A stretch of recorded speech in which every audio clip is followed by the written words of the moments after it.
Maintenant que tu as contrôlé ton bobinage de commande, on va commencer à s'intéresser au circuit de puissance de ton relais.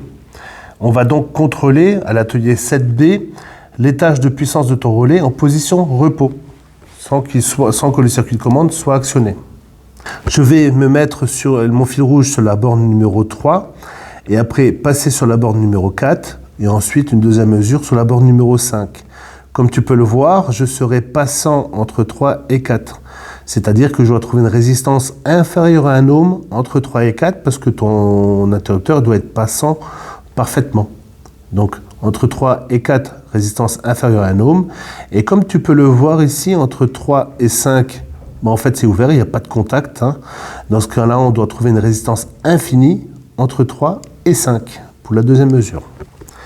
Donc, tu vas choisir un calibre très bas, donc le 200 ohms.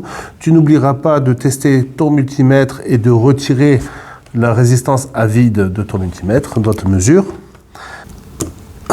Je me positionne entre la borne 3 et 4, qui est donc passante. Je dois trouver une résistance très faible, en théorie. Et la borne 3, je me mets ensuite entre la borne 3 et la borne 5. Et donc là, je devrais trouver une résistance infinie. Si ce n'est pas le cas, c'est un problème sur ton relais. Que ce soit sur ton TP ou sur le document sur la table, tu as une indication à chaque fois de la résistance qu'il faut trouver.